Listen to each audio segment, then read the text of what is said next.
Welcome to the Republic Podcast, where history meets scrutiny and facts matter. Join Rob and Lou as they dive deep into the foundations of American democracy, dissect the laws that shape our lives, and challenge the narratives behind today's headlines. From forgotten chapters in the U.S. history to the legal truths they didn't teach you in school.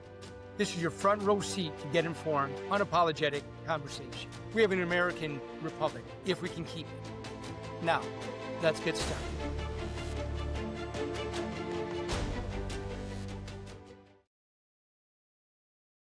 And here we are back. There's Lou. And there's Rob. We're What's back. up? Not much. Here's you, my brother. My brother. And here's all you out there. And all. Musket ball and all. Coming up on the 250th. Might as well celebrate. There you go. So here's to the Republic, if you can keep it. And this is the Republic, if you can podcast. Keep it. So anyway, good to have you all back. Thank you for joining us once again for another entertaining and informative session here. So we're going to do something a little different. Now, we told you why we're doing this because we knew there had been in years up until we started this constant erosion of people naysaying and, crapping on this country and how horrible it is and but no one knew about the history. If pressed about, well, who was the first president? Even something simple like that. When was the Declaration of Independence signed? What did it say? What does the Constitution say? What did it say? No one had an idea. So we wanted to educate everyone and say, this is why this country is great. And we want to go through it. So we have gone through with you guys, and thank you for coming along for the ride, the Declaration of Independence. And for all these things, go back in the catalog if you haven't seen this stuff. Check out the channel. We have all the backlog of the videos. We did the Declaration of Independence, talked about the Constitution itself, the Bill of Rights, 10 amendments that went through. And because we have had some intervening factors, legally or constitutionally or constitutional boundary challenging issues, we've done some special reports about the legality of certain things or the non-legality of certain things, and talked about the basis of all that stuff. And now that we've gone through the Bill of Rights, all of those documents are amazing and foundational, but you need to know the people behind it. Who are these people who founded this country? So right. We're going to starting tonight, going through our top 10 founding fathers. The top 10 list. We have to start with the GOAT, the OG, the legend, the man, myth, the legend, George Washington. And as you've been hearing, when we've had discussions all the way through, especially when we discussed about the constitutional conventions and about the Declaration of Independence and everything else, there was, again, very formative figures that were very important to this. But the one person that was truly the uniting factor amongst all of them was George Washington. And, in all the readings and all the research that we've done, and even as we discussed before in the one regarding the Constitutional Convention and the Declaration of Independence and the Constitution, George Washington was that one figure that came in. And as soon as he entered the room, everyone's like, oh shit, George is here. And his words carried weight. Exactly. It carried weight, and it gave the Constitutional Convention, it gave everything that was going on and the position that he supported significant weight, and really changed the entire outcome of this country. There's a phrase, if anyone who does any bit of cooking, and I can't take credit for that, I heard this 30-something years ago. I use it all the time.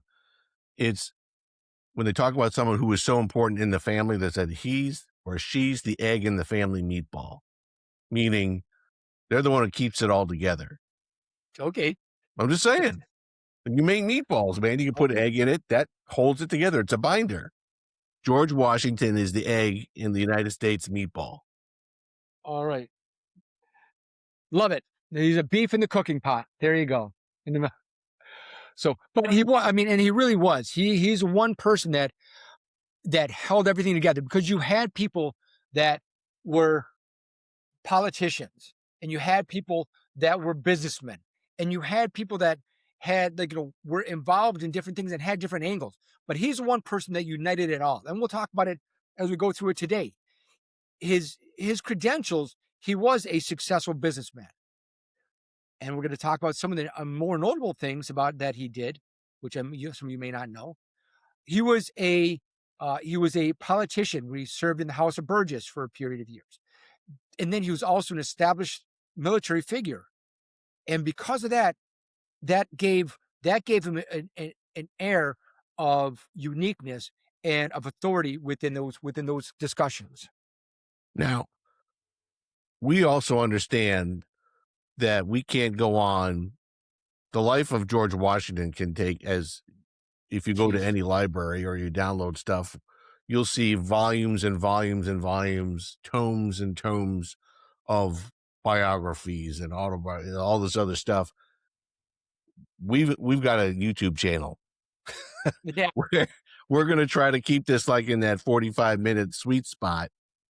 We don't mean any disrespect to George Washington by omitting certain things or glossing over things. We're trying to hit the high points, and there's so many of them. But we have to give a context of the breadth of the man from the time he was born to the time that he passed. So much that was done, so much that was meaningful, so much that was helped create him and thus helped create this country. Right. If this sparks an interest, which we hope all of our videos do, which is why we start putting things down in the comments of, and we put in the description, we put different resources down there. Whether we've talked about the Bill of Rights, you see the Bill of Rights, see all the different amendments. We talk about this. There are going to be some things about George Washington down here. If any of this sparks your imagination or your curiosity, which it should, right, take it upon yourself and follow up with it. Let this be that spark. Let this be the start. And that's what this is going to do. It's your introduction to George Washington, why we revere him. Bingo. Exactly. Bingo. So let's start taking a look at his history. So unlike, going back to his younger years, that unlike some of the other founding fathers who came from noble families, George Washington really didn't come from a noble family. He came from a successful family. He came from an established family, but he wasn't noble as you would have other people. And when I say noble, that's not meant as a derogatory term, but that was something that was very significant back then. At the time, right. Yeah. Your lineage, your education, what you did carried significant more weight even than it does now. So he came, and that's one of the big things about him, is that he was very well self-established. That his father died when he was at a young age, 11 years old, that he was forced to take on certain things on his own. He was the oldest of 6 kids. Right. So when his father died, guess what? He's at the age of 11, he's taken over the household of how do you do the crops? How do you do this? Get this thing done. All that stuff. Absolutely. Right. Sorry. And that he was, besides being the oldest, that he was also had brothers that were being classically educated, were sent overseas, over to London to learn and were educated there. And he stayed behind to take care of the family and take care of the business. So, I mean, one of the unique things, which really, as will come into play later on, is that at 16 years old, he ended up becoming a surveyor within Virginia. And his job at that time was to survey the land, be able to plot out, be able to show property lines and everything else. And he got to know that area of Virginia very well. And that comes into play in his military background. We're going to, just for a second. So in today's world, and we're filming this in February of 2026, and we have seen so many times where they still consider themselves kids, but they're in their 20s or 30s.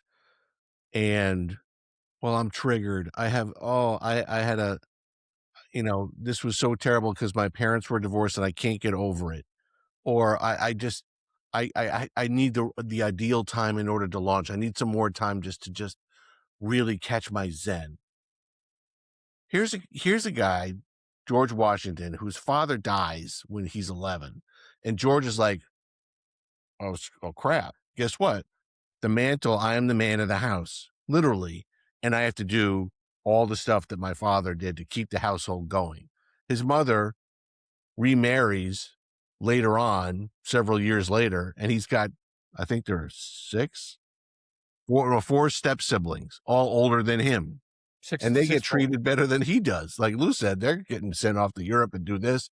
Meanwhile, George, again, not a noble, didn't come from nobility. He's looking at all his brothers going like, wait, I got to do, but they get to what? And he's just got to suck it up. And guess what? Buttercup, he does all this stuff before he's 16. 16 here, you're lucky if your kid's mature enough to get a driver's license. Right. So it's baffling. I mean, it's really astonishing what he accomplished. I mean, one of the other things which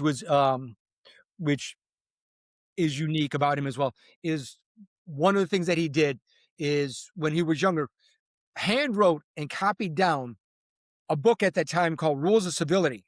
Yes. And right. As part of the Rules of Civility, he basically consolidated this book down to 110 maxims, rules to live by that are still being published today, which carry great weight. Some of the other ones. He didn't come from nobility, but he wanted to make sure that he was always the gentleman. He was always disciplined, no matter what it was, no matter the situation. He knew he knew how to carry himself. And that's the one thing that he carried throughout his entire life. Right. So here he is. He's now a surveyor, and he got the surveying job from his older one of his older stepbrothers had an inn with this landowner named Fairfax in Virginia. And of course, everyone in Virginia knows the name Fairfax because it's all over the place. And evidently, George Washington impressed Mr. Fairfax quite a bit with his surveying bit and rose up through the ranks doing the surveying for that particular gentleman. And then that gentleman had all sorts of land holdings on what was then the western edge of the Virginia territory, which is now Ohio into Pennsylvania, around what's now Pittsburgh, etc. And in 1754, there was a bunch of Frenchmen out there, and there's a bunch of land disputes. And Mr. Fairfax, in conjunction with the British Army, is like, hey, we got to get those Frenchmen out. Tell them, like, we're going to evict them off our land because it's our land that supposedly we had deeds from the king saying that we have all this land. And of course, the Frenchmen don't recognize what King George III or, his predecessor did. So George Washington, who always also wanted to be part of the British Army, believe it or not, he goes out with a British troops, and in 1754 goes out and leads this troop or squadron or whatever it is that they had to evict the French, which led to the Battle of Fort Necessity, right? Which was a big blunder and a massacre. It was a shit show. It was bad. Kicked the British all around and massacred them and whatever. And Washington wound up being the commander in charge because all of his superiors wound up dead. And he was the one who said, oh, guess what? I'm surrendering. And that kicked off the 7 Years' War, or as we know it in this country, the French and Indian War. Right. Way to go, George Washington. I mean, and the thing that you have to take a look at is that he got his assignment because his brother, Lawrence, previously served in the British Army and attained the rank major. And so he was appointed at 22 years old with no formal military training to major and to take over this organization, take over this group, take over this command of this military unit, and was basically lamb to slaughter. I mean, he was he he went into something that he really wasn't prepared for at that time, and that the people that were in charge of him just really weren't solid leaders. Right. And he learned from that. Oh, absolutely. And it's ironically his time wanting to serve as a loyal British subject in His Majesty's military were the seeds that were originally created and planted to his dissatisfaction with the king. Because in his service, because he served starting in 1754 and he was there until 1759, I believe. And he realized that in the British Army, that even though he may have the same rank, quote unquote, as a British officer, he was paid at no more than half of what the British officer got. Not only was, even though he was a quote unquote officer, he was disregarded, he was cast aside, he was paid less. And that really fomented in him, like, why are we being treated as second-class citizens? This is not the way it should be. And from there, he's dissatisfied and says, you know what, F this. And really dissatisfied because he really wanted to be a part of the British Army, but he couldn't stand how they treated him. His last assignment was an aide-de-camp to General Braddock in 1758. Right. And it was an unpaid assignment. He didn't get paid for it and was disregarded for all his advice or whatever he would try to say to General Braddock. And that turned out to be a problem. So ultimately he went back to Mount Vernon. Well, he went back to Virginia, I should say. We are not in Mount Vernon territory yet. He had an initial desire after that to say, what should I do? He wanted to be a citizen farmer, but he also wanted to continue to serve, which is the thread that continues through his life. Right, right. So his first attempt to try to be elected to the House of Burgesses in Virginia was unsuccessful, but he did manage to get elected in 1758. And he served in the House of Burgesses until 1776. And before we move on from his military history, from his military background, one of the most notable things that he also had was the Battle of Monongahela. And that is Monongahela.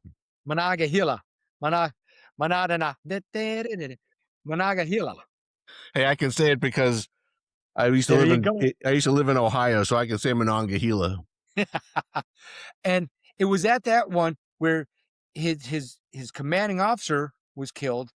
Yes. But not only that, but that he was while riding through battle, had 2 horses shot out from underneath him and had 2 bullet holes in his jacket, which literally, like, his jacket's flying out as he's riding the horses, and the bullets are, like, going through this thing. So talk about lucky.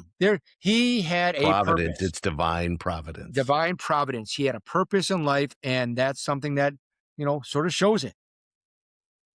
And I think that was actually the time with General Braddock. Yep. Yeah. That was the Monongahela campaign. Anyway. Yep. So he managed to come out. He manages to step in shit and like, oh, look, all these bullet holes. 3 horses shot out front of me. Oh, well, I'm good. Anyway, his fortune changes. He comes back to Virginia. He's elected to the House of Burgesses, and he marries, after quite a courtship, a very well-off, dare I say, endowed, and I mean that in the financial terms. Good. Martha Dandridge Custis. In 1759, now soon to be Martha Washington. And they combine their estates with Mount Vernon and her holdings, and he's a citizen farmer. He's running his business. He would plant tobacco. Again, was vexed by the manner with which tobacco was taxed, as opposed to other things. It seemed like the British were doing things on a whimsical way, and he just didn't understand how and why. It was never really explained. So he switched from tobacco to wheat, or at least primarily so he could sell that to the the colonists and not have to worry about the British as much as they did with tobacco. And then Something comes happened. the Revolutionary War. Mm-hmm. Now, Yep. remember, we talked about in a prior episode way back when, the First Continental Congress. This is now the bands of colonies were banding together because they wanted to talk about all the fomenting anger against Britain and sending, writs of basically pleadings to the king saying, hey, let's talk about this. Can we do some adjustment? This is not fair. What's going on? The king basically gives the big old FU and doesn't say anything to the colonists, but the colonists still want to get together and talk about it. So they got together starting in September of 1774. And that First Continental Congress lasted for a month until October of 1774. And they said, we'll come back in a year to talk about what progress, if any, or if any word comes back from King George III about these trade things and these taxation issues and the Stamp Act and all the other stuff. Little did they know that when they came back to the Second Continental Congress in May of 1775, shit had Things didn't already get hit better. the fan. Right. Lexington and Concord occurred in April of 1775. Shots heard around the world. There was a siege of Boston going on at the time. And Things only got worse. And, the people who showed up, the delegates of the Second Continental Congress, are like, holy cheese, Batman, what the hell happened in the last year? Everything, the wheels fell off. What'd you guys do? You had one job. George Washington was one of the delegates from Virginia to the First Continental Congress, and he helped write some of the correspondence to the king asking for some relief or some whatever. He came back to the Second Continental Congress as a delegate as well. Mm-hmm. It became clear at that time, because there was the siege of Boston going on, that was we inevitable. really probably ought to need a Continental Army. Right. Who's going to lead it? And so, go ahead. And the one great thing is that, so as Washington comes in and he arrives at the Second Continental Congress, how does he do it? Well, of course, he comes in uniform. And when he comes in uniform, decorated war veteran, attained the rank of, at that point, colonel, I think at so. the time. Yep. That the Continental Congress then decided, hey, you know what? That, war's on the forefront. In fact, war's already happening. We need a leader, and you're the man. Well, when they were going through this, it's kind of funny because, they're wondering who's going to be the guy. And all of a sudden, George Washington, who originally showed up, and he's like, I'm just going to show up in my uniform. Didn't say anything. He didn't lobby for himself. He just kind of showed up in his military uniform, like, as if, really, what are you trying to say? Anyway, but there was more than one person who was actually vying for the job. Mm-hmm. And when it came time for a vote, the delegates to the Continental Congress really, and in the writings that we have of contemporaneous of the time and the delegates' recollections thereafter, they wanted someone who would be loyal to the Congress, loyal to the cause, not self-indulged and vain and all, with the narcissism of a Napoleon. They didn't want an Oliver Cromwell that they remembered from their stories from England, who came over, was supposedly the savior and said, oh, well, guess what? I'm not a savior anymore. I'm making myself king and go screw yourself. They didn't want anyone like that. They wanted someone who was going to abide by the rule of law, who was going to do by the directives of the Continental Congress, who believed in the cause of the Congress. And the other persons who were vying for the job as being the chief commander of the Continental Army, they were much more involved in because of their own personal thoughts and gains and narcissism, etc. And John Adams, who really didn't have a strong tie to George Washington at that time, he's the one who put Washington's name forward, said, that's the guy. Right. And it's one of those things where he had already established a reputation, and that a reputation of being a solid person, a solid legislator from the House of Burgess, a solid businessman, and just he lived by that code that he developed when he was in his younger years.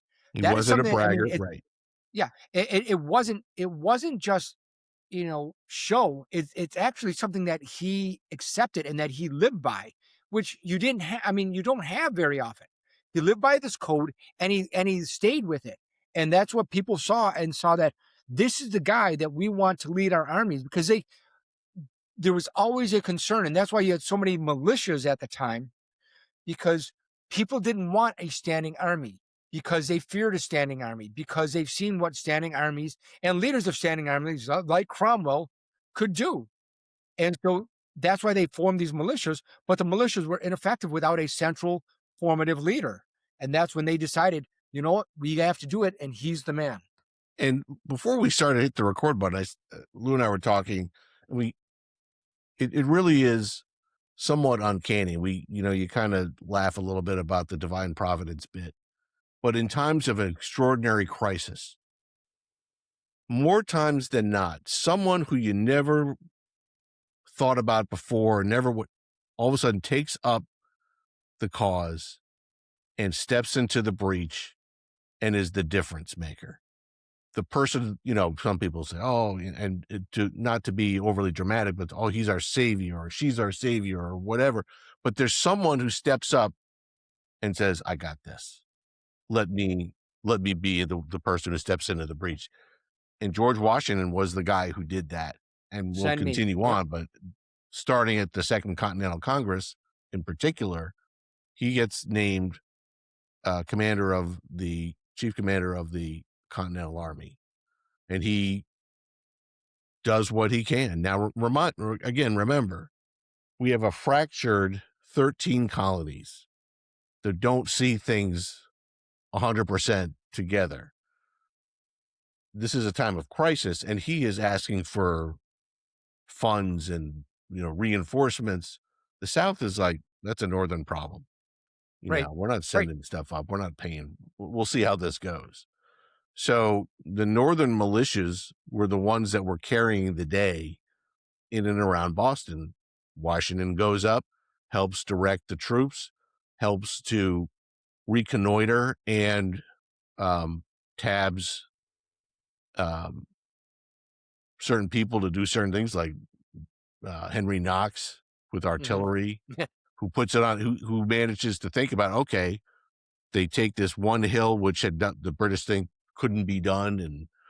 But when they woke up in the morning, all of a sudden they got 20 cannon looking out over the harbor or whatever it was. And they're like, oh, shit, all our ships are in jeopardy. And that forces under Washington's command, forces the British to give up Boston, which was a huge deal. I mean, and the other thing is that throughout the whole Revolutionary War, as Rob said, there was funding issues. There were times when the soldiers weren't getting paid. They weren't getting rations. It was tough. I mean, this was truly like the original guerrilla warfare, if you want to look at it, that they were just doing what they could to survive. And there was a number of times where the troops were very dissatisfied, and that there was actually talks of just walking out and different conspiracies and going on like that. And it was only because Washington came in and that his men had such faith in him and he carried such weight, and that he empathized with them and said, look, I understand. I understand basically this sucks, but we have to remember why we are doing this. If we walk away from this now, this will never come again. We will never have this opportunity ever again. So I'm asking you, and he did. He made a personal appeal. I am asking you to stay with me with this and go forward. And there's writings that reading through it. There's, if anybody's interested, the American Legion had a great thing on this, on his speeches and stuff like that. That it says all the research on it says that this is something where it's because of him again, this personal plea, that it kept the army together. Right. And the wisdom of the delegates who voted for him at the Continental Congress that wisdom played out, as Lou said, because everyone who came in contact with General Washington, whether they wanted to outwardly admit it or not, you see it from the contemporary writings at the time of different autobiographies from different generals and different people who were in the army or who were in the Congress or whatever. He held himself to a standard and expected everyone else to be at that same standard as well. There was a standard of professionalism, of decorum, of righteousness. He was a man of faith. And Very. all of these things he led by example. Now, was he the most successful general in the history of the world? No. After the siege of Boston, and successful one, which evicted the British from Boston, and they all went to New York. General Howe, who was leading the Brits, sent a very, very impassioned plea back to King George III, like, I need a boatload, literal boatloads of reinforcements. Let's put down this rebellion right quick. I want it shock and awe. And they landed in Long Island in August of 1776. And George Washington wanted to get the Brits out of New York, but 32,000 reinforcements come, which dwarfs the size of the Continental Army by a factor of probably 2 or 3. And they proceed for the next year, pretty much, to have their way with General Washington and the Continental Army. They get evicted from Long Island. They get evicted from Manhattan. They go to New Jersey. They kick them all the way down in New Jersey over the river.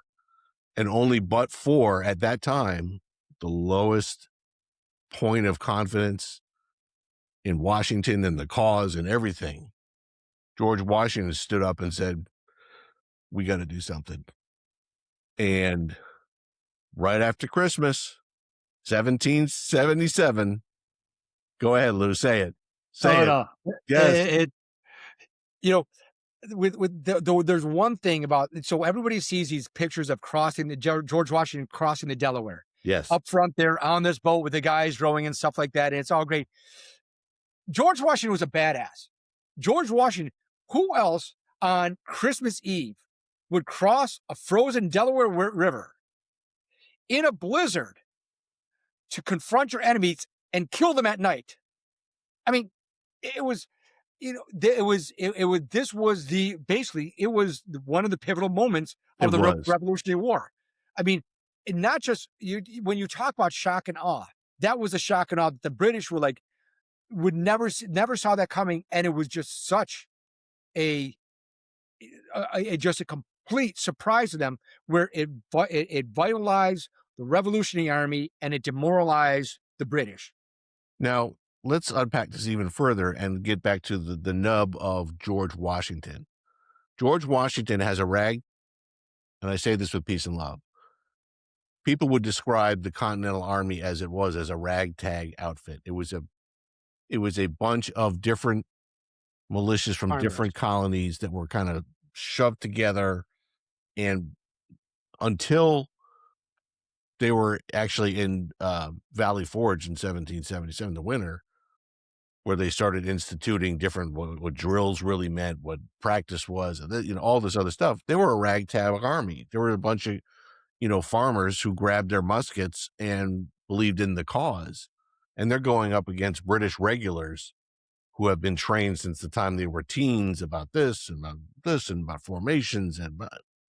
So it's not wholly surprising that, starting with August 1777 or 1776, when the reinforcements arrived, that they, when Washington, is pushed back, and he does a continued controlling retreat out of New York, out of Westchester, down through New Jersey. But at the time, this is the magic of George Washington. At the time, the vast majority of the troops under his command were having their enlistments expire come January 1st of 1777. They're freezing. They hardly have clothes suitable for the weather. They don't have food. They've been pushed around from Long Island all the way down through New Jersey. It's bitter cold. I just want to go home to my family and, whatever. But George Washington, because of his person, because of his decorum, because of the man that he was, he resonated with these colonists and he pled with them. Give me a fortnight here, basically, a couple of days. We can turn the tide. And they believed in him. So that on December 26th, they're crossing the Delaware. They're going through an icy river. It's sub-zero temperatures. And what people don't remember from history oftentimes is that there were 3 different prongs, if I remember correctly, to go across, headed by 3 different people. An entire third of them said, you know what, things happen, we can't make it. So 1/3 of your already ragtag, starving army isn't helping you. And George Washington isn't leading from behind. He's leading from the front. Follow me. You want to talk about setting an example. That man did that for the next 3 or 4 days. The Battle of Trenton, the Second Battle of Trenton, the Battle of Princeton. Those 3 battles starting December 26, 1776 into January 3rd of 1777, that turned the tide. It absolutely invigorated. The news spread across the colonies. People re-enlisted in the army. And everything turned because of George Washington, his fortitude, his determination, and his belief in the people around him.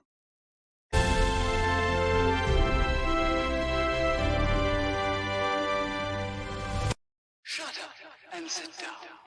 Thanks for listening to The Republic, If You Can Keep It podcast. Join Rob and Lou in our next episode as we continue our riveting discussions on the most important topics affecting our great republic. Drop a line for topics you want to discuss, and don't forget to like, subscribe, and share. Until next time.